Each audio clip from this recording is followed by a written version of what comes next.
Türkistan Haber Ajansı haberlerine hoş geldiniz. İslam İşbirliği Teşkilatı Genel Sekreteri Sayın Hüseyin İbrahim Taha ve Çin Komünist Partisi Komitesi'nin Doğu Türkistan'daki daimi üyesi İzzat Ahmetcan arasındaki son toplantı 3 Ocak 2024'te Cidde'deki İslam İşbirliği Teşkilatı Genel Sekreterliği'nde yapıldı. Doğu Türkistan Sürgün Hükümeti bu toplantıyı şiddetle kınadı. Doğu Türkistan Sürgün Hükümeti 4 Ocak 2024'te yayınlanan basın açıklamasında Doğu Türkistan Sürgün Hükümeti, İslam İşbirliği Teşkilatı Genel Sekreteri Sayın Hüseyin İbrahim Taha ve Çin Komünist Partisi Komitesi'nin Doğu Türkistan'daki daimi üyesi İzzat Ahmetcan arasındaki 3 Ocak 2024'te Cidde'deki İslam İşbirliği Teşkilatı Genel Sekreterliği'nde yapılan toplantıyı şiddetle kınıyor.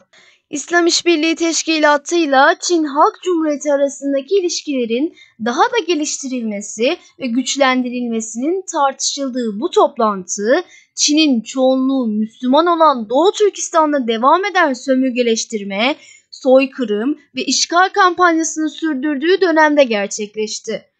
Çin, 2014'ten bu yana çoğunluğu Müslüman olan Doğu Türkistan'daki Uygur, Kazak, Kırgız ve diğer Türk halklarına karşı acımasız bir soykırım yürütüyor. Bu vahşetler 16.000'den fazla caminin yıkılmasını ve kapatılmasını, namaz kılmak, oruç tutmak gibi dini ibadetlerin, hatta İslami selamlaşma, İslami isimlerin yasaklanmasını, milyonlarca Müslümanın toplama kamplarında ve hapishanelerde kitlesel olarak hapsedilmesini içeriyordu.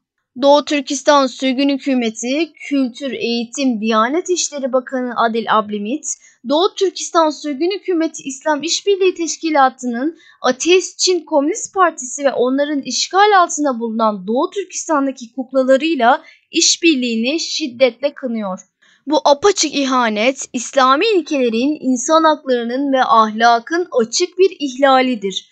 İşgal altında olan Doğu Türkistan'daki insani krize çözüm bulmak için İslam İşbirliği Teşkilatı ve üye devletlerinden acilen yeniden değerlendirme ve eyleme geçmelerini talep ediyoruz. Böylesine büyük bir adaletsizlik karşısında İslam alemi sessiz kalmamalı dedi. Çin'in Doğu Türkistan'daki sömürgeleştirme, soykırım ve işgal hareketine karşı artan uluslararası kınamanın ardından Çin kendini aklamak ve bu vahşilikleri inkar etmek için Müslüman uluslara ve İslam İşbirliği Teşkilatı gibi kuruluşlarla diplomatik işbirliğini geliştiriyor. Doğu Türkistan Sürgün Hükümeti Cumhurbaşkanı Doktor Memtimin Ala, İslam İşbirliği Teşkilatı'nın Çin Komünist Partisi temsilcileriyle olan ilişkisine karşı derin endişesini dile getirip, bu toplantı İslam İşbirliği Teşkilatı'nın Doğu Türkistan'daki krize yaklaşımında endişe verici bir yönü temsil etmektedir. İslam İşbirliği Teşkilatı zalimlerin kolaylaştırıcısı değil, mazlum insanların sesi olmalıdır.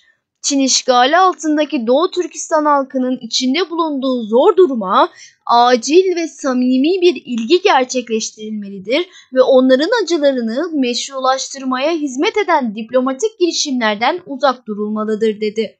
Doğu Türkistan Sürgün Hükümeti, İslam İşbirliği Teşkilatı'na ve üye devletlerine Çin Komünist Partisi ile olan tutumlarını, ilişkilerini yeniden gözden geçirmeleri ve eylemlerini İslami ilkeler, insan hakları, adalet değerleriyle uyumlu hale getirmeleri yönünde bir kez daha çağrıda bulunmaktadır.